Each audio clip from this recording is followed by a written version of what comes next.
priority. So ASEAN will play an important role in that.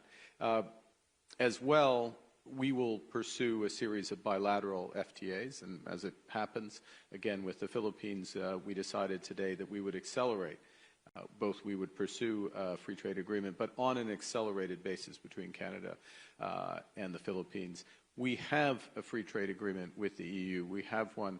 We are, of course, core to CPTPP. In fact, we have free trade agreements with 15 jurisdictions around the world, 2/3 of global trade. Now, some of those free trade agreements operate a little more predictably than others. No prize for guessing which ones. And our strategy is to broaden and deepen with those partners who believe in rules-based trade, who are complementary to us, and who share the same values. Because in the end, you can write a lot down in terms of trade agreements. You know trade agreements well. They're about this thick. There's a number of negotiators I can see here in the front row here, and business people who rely on the letter of the law, but it's also the spirit of it. And having the interests aligned. I'll finish on this, which is I found it interesting coming into ASEAN this morning. As I walked in, the banners, the neon banners were with the themes of ASEAN this year, which is inclusivity and sustainability. So it's growth with inclusivity and sustainability. It's very recognizable for Canada and our approach. And that's the type of partnership that will help us realize that diversification.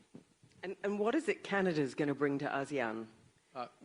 Again, I would start with the values around inclusivity, sustainability, a sense of solidarity, so you're building in true partnership. But then we look to the economic and where the complementarities are. So apart from that trading network that I just referenced, we're an energy superpower, unabashedly energy superpower. We have the third largest reserves of oil. We have the fourth largest reserves of LNG. We've just started our first LNG shipments, helped by Malaysia, Petronas, in the last 6 months. We will be up to 50 million tons annually of LNG by the end of this decade. We'll double that by 2040. So this is very large scale. At the same time that we're we have an 85% clean grid back at home. We're going to increase that by 50% over the course of the next decade, including with utility scale nuclear and SMRs. We just launched the process for the first commercial SMR in Canada, so technology that's relevant here, grid optimization, other technology. So energy superpower, one aspect.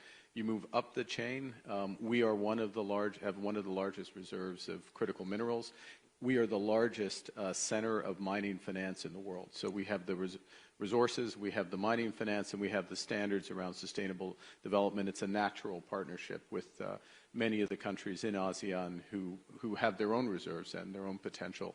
And the world has figured out what many of us knew. We talked about, I think you and I even in the past, about the need for diversification.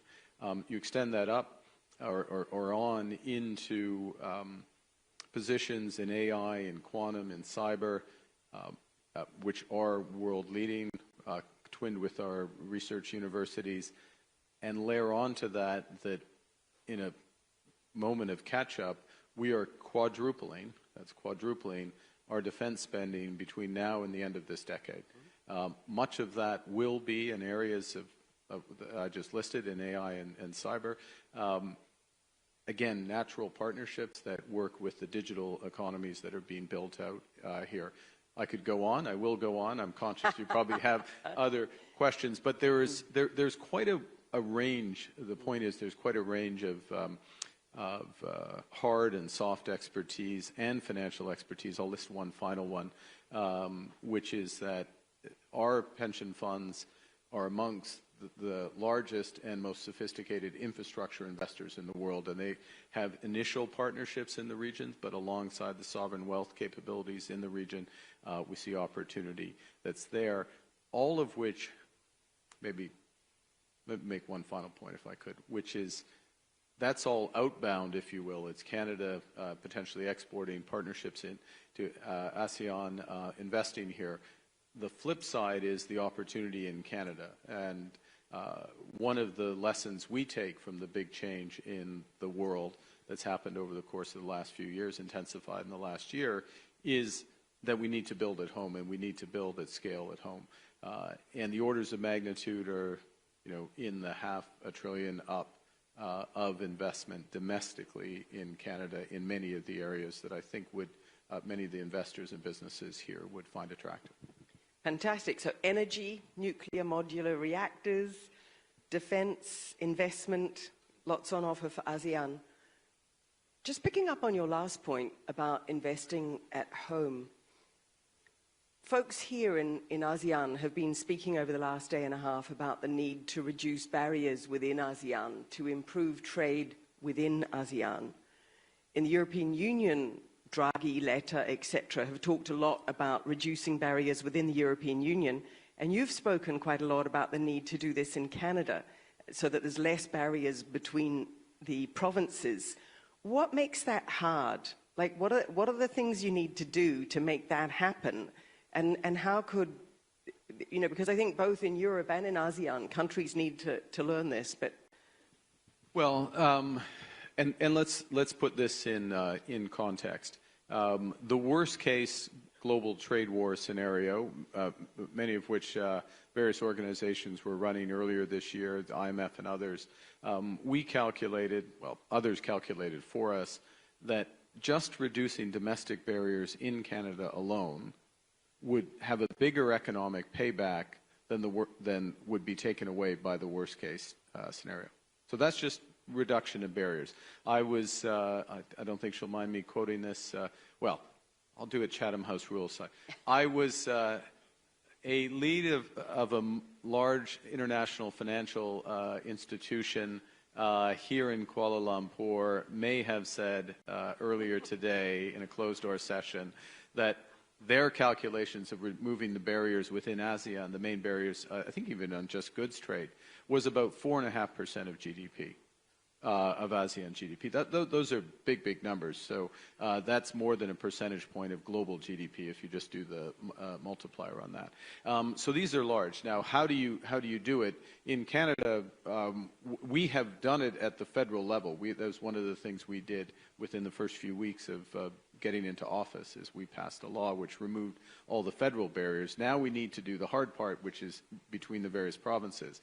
And I guess the point is that there are two models to do this. One is the European one, where you move the responsibility up and you have a harmonization across the whole level, the whole grouping. And the other is you have some form of mutual recognition, substituted compliance. I will acknowledge that your rules are roughly comparable to mine, so you don't have to meet both of those standards. It's not really my place, but I would suggest that it's far more likely that it's that type of approach that would work in ASEAN, given there's not the element of there's no element nor prospect of a political union. So it has to be that type of approach. But in Canada, though, those barriers between provinces that still exist, I mean, I remember you saying a few years ago that a crisis permits government to move fast and in a coordinated way. Is this a crisis in Canada? Is it going to help you reduce the barriers between provinces?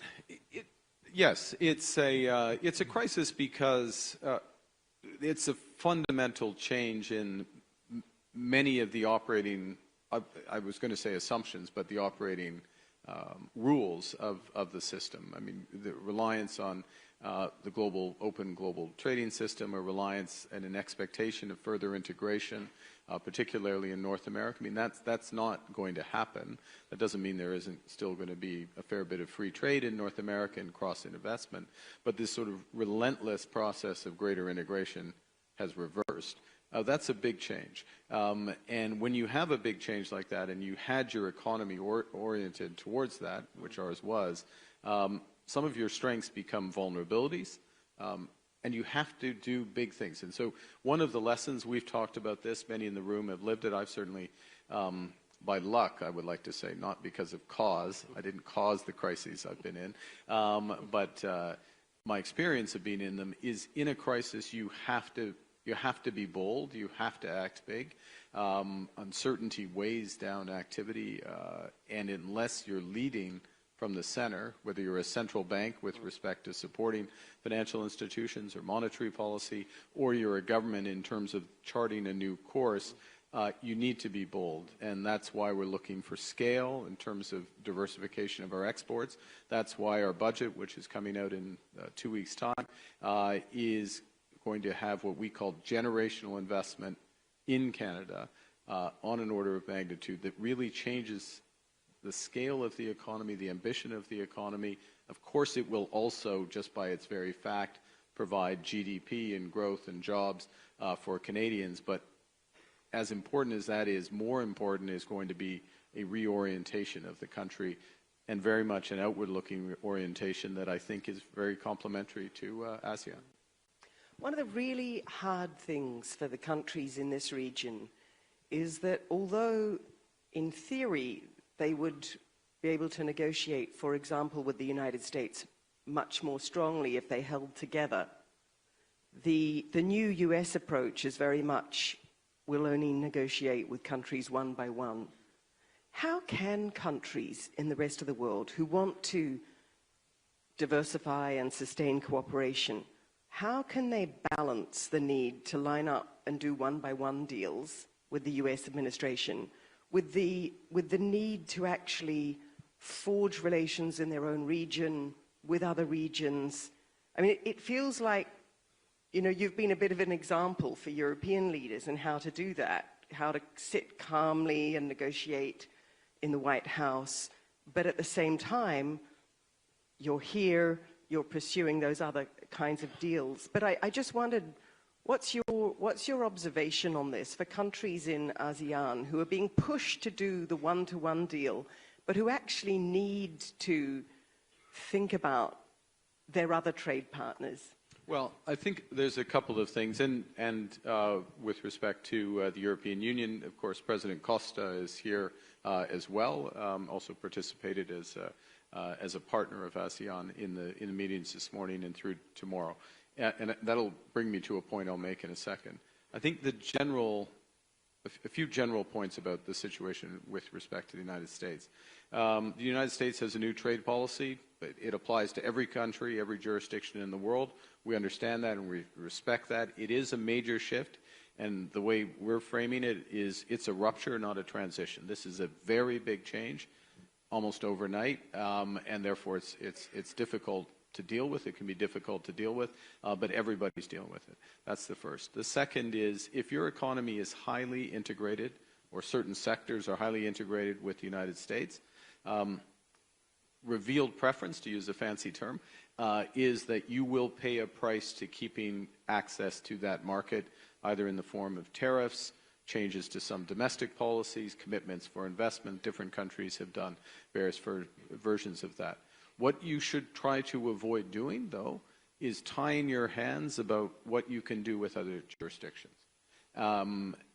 Because there are a lot more countries by GDP that are willing and keen to continue to have relatively open trade, certainly to have rules-based trade, to respect rules-based trades, to have, and that is happening in parallel to these sharper changes. So you get a sharp change in the relationship with the U.S. As the President has said, and I understand this and respect it, he said it, me sitting next to him, we are going to charge countries for access to the U.S. It's like access to a good country club, I think he might have said, or Costco. To put it the other way, I think he thinks more on country club than Costco. We understand it. It is the premium market. It's the most dynamic economy. You decide what you're willing to pay, but at the same time, you want to be in other clubs. You want to be at other tables. You want to be building that out. And I said I would make a point about the European Union. I think it's quite relevant for ASEAN, or if I may broaden it a bit more towards CPTPP, some members are part of that.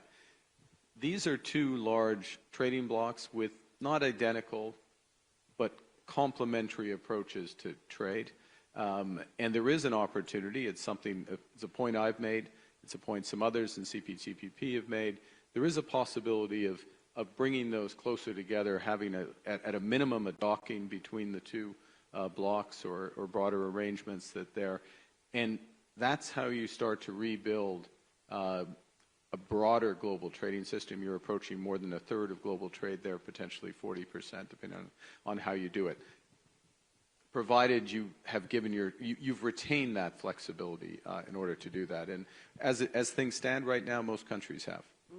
So is this a sort of short-term, medium-term, long-term thing? In the short term, are we going to see countries doing a lot of deals with the United States, but in the medium term, needing reliable partners? If you're going to reorganize your whole economy for trade, you need reliable partners. Yeah. So in the medium term, do you think we're going to see a world which trades a little less with the United States and a little more within regions and between regions? I think the short answer is yes. I think as well there would be a natural.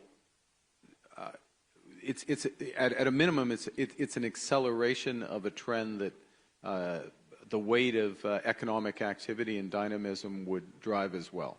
I mean, this is we're in one of the most, arguably the most dynamic regions in the world, and naturally more trade is going to flow to here. I'll give you another example. Just the very fact that one of the themes of this presidency is sustainability. And there's an understanding that moving towards lower carbon energy, lower carbon manufacturing, lower carbon services, etc., will be a driver of competitiveness. It's good for the planet, but it's a driver of competitiveness. There's an understanding of that. And it's not just a theme, but a lot of the discussions are around how do we build that out. That is not a priority at present in the United States, or at least it's not an administration priority in the United States. So naturally, trade is going to shift away by definition. The other reason is from the U.S. for a period of time on that. It's also shifting because it's more expensive to trade with the United States. That's what a tariff does, and that will drive some of that as well. But all of that said, the United States is the world's largest. It is the most dynamic economy. It is a source of constant innovation, and everyone, very much Canada included, is going to want to be active there. And look, you've long championed kind of sustainability in a number of roles, advising the UN, advising prime ministers, etc. Are you optimistic or about the sustainability agenda holding? I mean, the world as I see it, the backtracking of the United States has led a lot of companies to say, actually, let's slow down on the sustainability stuff. Let's slow down on the net zero stuff. Are you seeing that? Is it harder to be an advocate for net zero? Well, I've got a different job now, which is to advocate for Canada and to manage for Canada. What I think you're seeing is, and this is in terms of our approach, you're seeing a sharp move towards performance over targets, investment and action over sort of prohibition. So in other words, and I'll give example on that, which is, I referenced earlier, Canadian LNG and the opportunity that's there. If we went back 5 years, there would have been a greater focus on leapfrogging from coal in the region to solar and storage, particularly. There's probably more of that that transition is going to be with gas for a period of time. There will be a number that do leapfrog. So that's an example, but that's a material reduction in emissions. It's a different route to it. Carbon capture. Let me give one other example. Canada has just under 12% of the global capacity in carbon capture, a huge number. I referenced about $500 billion of investments over the course of the next 5 years. Part of that will be in major carbon capture to decarbonize our exports of oil, decarbonizing Scope 1, Scope 2, to be clear. You can't decarbonize Scope 3. Again, that's performance, and that's investment for emission reduction. So that's a shift. I can make one last point, which is something coming out of the region. Singapore, Malaysia, and others have been amongst the leaders here, which is actually tracking the emissions of goods and soon services, so it's going to be clearer where that performance is. So you mentioned there that it's one thing to be an advisor on sustainability, it's another thing to become Prime Minister for all Canadians, including those who are in the energy sector. What surprised you about becoming Prime Minister? I mean, there's not that many Prime Ministers in this room. What was the surprise? What was the surprise? It doesn't end. There's an insight. Well, it does end, actually. I shouldn't say that. When you say it doesn't end, that's just before it ends, actually. But I meant more from a 24/7 perspective. What's the most surprising thing? I think I'll give the most positive surprise, is that you have access to unlimited resources for an issue, so that and it doesn't matter what the issue is, the only thing that's holding you back is lack of imagination and to some degree time, but people will help their government. People will pick up the phone. They will respond to your inquiry. Your officials will be able to get the information, and that is a big advantage. The only caveat to that, you and I know, and many of us in the room have lived through crises. In a crisis, you're never going to have perfect information. You have to know when you've done enough in order to take a decision with imperfect information. But you do have the privilege of, in these roles, of being able to draw on the resources of your country, including the intellectual resources of the country, and it's important to do so. And look, last question, and it's a big one. But you're an economist. You've been chair of the Financial Stability Board. You've navigated now both financial crises and trade crises. Where do you see the global economy in 5 years' time, or over the next 5 years? Are there big things you think are going to change? Well, I think it's. I will quote our host, our ultimate host, the Prime Minister this morning, which is, words to the effect of the old world or the old system is gone, the new one has not yet formed. And so it's a big question, and it's an important question because in many respects, those of us in this room will help determine where that is. And what we were talking about earlier is Canada free trade with ASEAN, CPTPP with EU, that link becoming there, following through on the inclusivity and sustainability. The extent to which we actually follow that through, this room, literally and metaphorically, will help determine the direction of the global economy, or a substantial proportion of the global economy. And because it's ASEAN, because it's dynamic, because it's forward-looking, because it's young, that sort of shows where the world is going. And so I think it can be incredibly influential.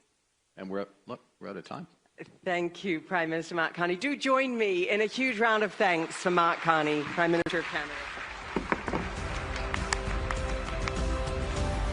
Yes, ladies and gentlemen, some of you are standing. Please stand for the Right Honourable Mark Carney, Prime Minister of Canada. Thank you also to Professor Ngairi Woods for steering that conversation. A lot of substance, a lot of meat, and a lot of food for thought for the global economy in hand.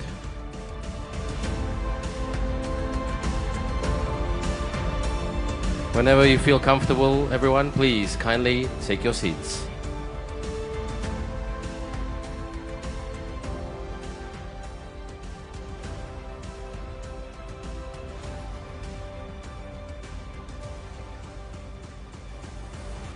So our final panel discussion, everyone, is on artificial intelligence. We're back to AI once again. So it's like a little bit of a U-turn. We keep going back to artificial intelligence because, just to recap, Her Excellency Kristina Georgieva, the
Check 1, 2, 3, 4, 5, 6. This is an audio test. Hey, yeah. Check 1, 2, 3, 4, 5, 6. Parfait. C'est bon.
No,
Good evening, everyone.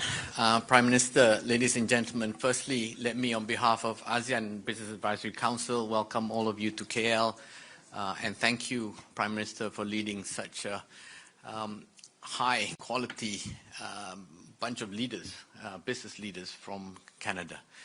I just want to make 3 points with Canada and ASEAN. Firstly, I read somewhere that roughly when it comes to Malaysia, something like 90% of Canadians know very little. When it comes to Singapore, it's about 83%. And I think the reverse is probably even more sharp, right? If you ask a Malaysian about Canada, very little. So to me, that's upside, sir. That's upside. The second point I'd like to make is that, I think that kind of upside means that you have to engage. You have to engage. And I think what you're doing, sir, is perfect. If we don't meet, and there's a Malay saying, tak jumpa tak cinta, which is if you don't meet, you can't fall in love. And I think this kind of trips are absolutely crucial. And I'd also like to say this, that from my interactions with Wayne at the Business Council and so on, I get the impression that Canadians don't show off very well.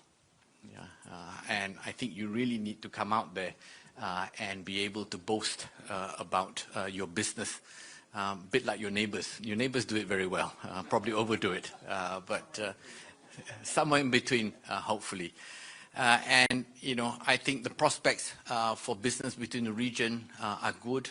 Prime Minister, you covered it very, very well in your fireside chat just now. I don't need to go into that. And my final point is this. I've done business with Canadians. I had a partnership with Kevin during my time as a banker. And we found Canadians very, very good partners. And I think good partnerships are the way to go. So with that, Prime Minister, thank you again. I hand you over to Kevin.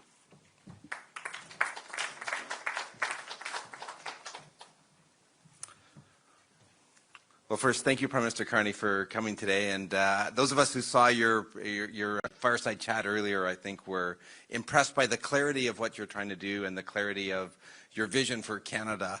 On behalf of everybody who's here, and it's great to see so many people I know who are from the ASEAN region, but are also from Canada, who are interested in the ASEAN region. And Dato' Nazir's words were really good. I think that building an understanding of what's happening here is important. And I remember that one of our partners in the Philippines told me, you can fake caring, but you can't fake showing up. And I think that we want to recognize that you're here, and you don't build relationships unless you're here and you're taking the time to do that. So I think that's extremely important.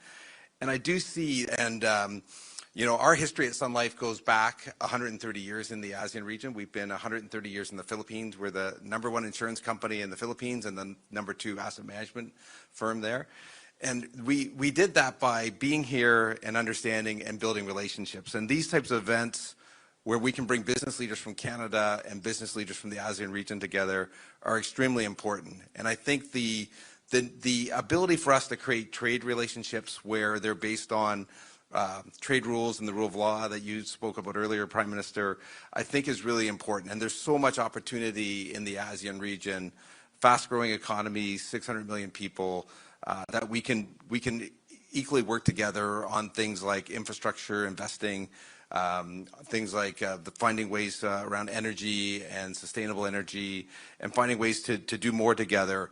I do thank the Business Council of Canada and Goldie for supporting this arrangement to get here and bring Canadian companies here. As Dato' Nazir said, more Canadian companies need to show up. And we need to do more than just show up and more than just build an understanding. We have to start executing on new trade agreements. And I think a partnership between business and government where we work together to find those opportunities to actually start executing. And I think we have so much capabilities in Canada that we can bring to the rest of the world. If you think about Canada as being a place where you've got sometimes we think of ourselves as small, and we are small in population, but we're not small in economy. We're not small in natural resources. We're not small in energy. We're not small in technology. We're not small in terms of the quality of the people we have.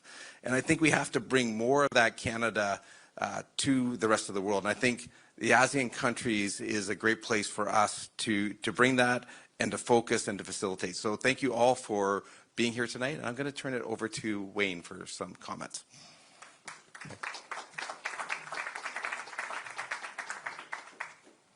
Right Honourable Mark Carney, Prime Minister of Canada. My next was to thank Tan Sri Nazir, who had to leave, and I promise I will improve my boasting from now on. Distinguished guests, it's my great pleasure on behalf of the Canada-ASEAN Business Council to welcome you to the Canada-ASEAN Business Reception. We're greatly honoured to be joined by the Right Honourable Mark Carney, Prime Minister of Canada. As we all know, we're gathered at a very particularly pivotal moment in global trade and commerce, and my message is simple, that Canada is a partner that ASEAN can trust, and based on this trust, the Canada-ASEAN partnership has continued gaining momentum. The Indonesia-Canada Comprehensive Economic Partnership Agreement signed last month, the ongoing ASEAN-Canada Free Trade Agreement negotiations targeted for conclusion early next year signal our collective trust and commitment to a predictable, rules-based, and future-ready economic architecture. With what's happening globally, it is truly remarkable that our two regions can come together in a civil manner for mutual benefit and drive two trade agreements, I'm projecting a bit here, forward in such a relatively short period of time, with more yet to come, particularly with the Philippines, which is quite exciting. ASEAN has responded in kind with the upgrading of Canada to a strategic partner, the CABC's ASEAN accreditation as one of only 3 private sector groups, thus honoured, the conclusion of the Indonesian-Canada CPA, and the ongoing Canada-ASEAN FTA.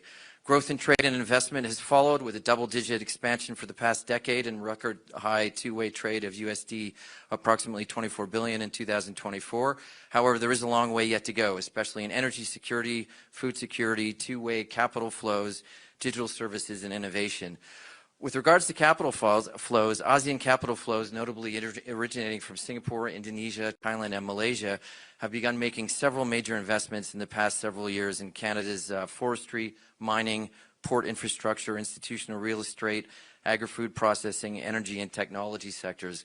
We definitely hope to see more, and maybe after this reception, we will see that many conversations advancing that. In closing, on behalf of the CABC, I would like to extend our sincere appreciation to Prime Minister Carney, his office, the Government of Canada, Tan Sri Nazir Razak and the ASEAN BOC, as well as BCC, for making this event today possible. And it's now my great privilege to invite Prime Minister Carney up to the stage for his remarks. Thank you very much.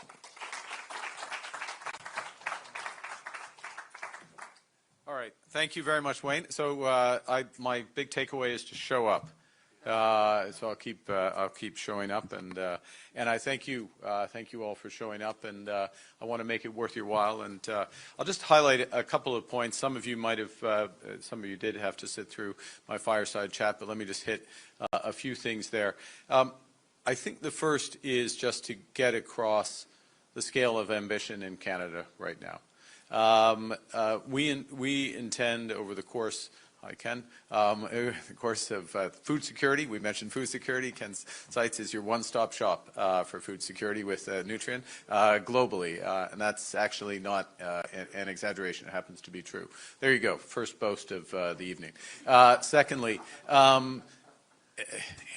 it's enormous food. I'm just warming up for my American level of boasting.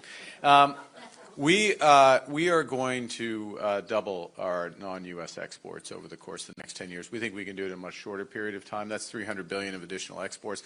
Most of that is going to come from Asia, in our view, and I'll justify that in a second. But on top of this, and I just underscore this because this is a two-way relationship, our expectation coming out of the budget is that we're laying out a path for at least $500 billion of additional investment in Canada in the next 5 years. Additional, not total, additional. And that's U.S. So these are orders of magnitude that start to be relevant. Areas, both in terms of the two-way trade and the domestic investment, we're basically going to build out the infrastructure to help drive energy corridors, both clean and conventional, trade corridors, new port infrastructure, and others. But from LNG, where we're putting ourselves on a path to at least 50 million tons by the end of this decade, but double that by 2040, potentially more. It's easily done when you have the 4th largest reserves of LNG in the world, and you have demand here for the energy transition. To nuclear, a few days ago, I launched with my good friend, Premier Ford. Did I say good friend, Premier Ford? I said the always entertaining, no, the always interesting, the always unpredictable Premier Ford. Yeah, God, sorry, I don't know why I mixed the two up, President and Premier Ford. Is that on, by the way? No. We launched, in all seriousness, the first commercial SMR. So this is not a pilot, it's 300 megawatt SMR, which we're building out 1.2, ultimately 1.2 gigawatts of SMR over the course of the next several years. 80% of the supply chain for that is in Canada. Okay, so this is basically, it's Canadian technology, Canadian supply chain that we're gonna drag through, and ultimately, obviously, an opportunity here. Critical minerals, I won't belabor it, but we are one of the biggest deposits. We are the biggest financier of mining in the world. Okay, full stop. So the ecosystem is there and can reach out. And when it comes to finance, whether it's Sun Life, there you go. Thank you. Thank you, Kevin. Sun Life in the depth there and the infrastructure expertise, partners with our pension funds, who are the largest and most sophisticated infrastructure amongst, I'll be Canadian, I'll say amongst the most sophisticated. They are the most sophisticated institutional investors in infrastructure. Two-way and good partners into Canada, but great partners here in ASEAN for committed longer-term capital. Now I'm going to do a bit of a side point, but just to emphasize when I say on scale of our ambitions. Sometimes you have policy and then you have personnel. Personnel is often policy. My chief of staff came here to the government from running our largest law firm and then being the number 2 at the Caisse de dépôt, which is one of those largest pension funds. The head of the civil service, who we just brought in, was CEO of our largest telecom, CFO of our largest railway, CEO for 10 years of our largest pension fund, and then our largest utility. So, a real business person who's come in to run the civil service to orient.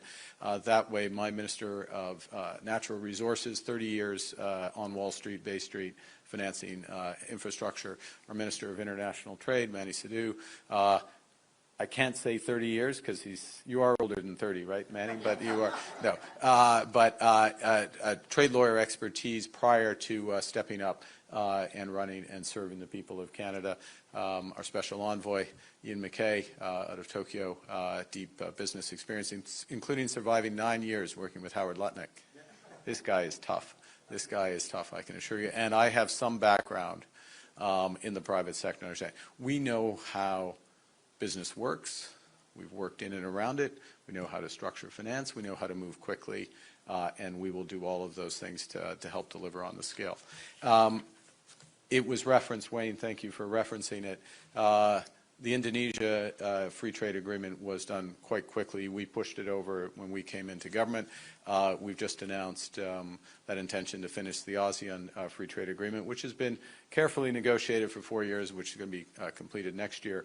But a similar timeline for a free trade agreement with the Philippines. And then we are working, as I alluded to those of you who came to the fireside chat, on a much more ambitious docking of CPTPP to the EU, which Canada can do because we're in both, and therefore we're an honest broker across both. But that just gives you a sense of where we are. I want to finish.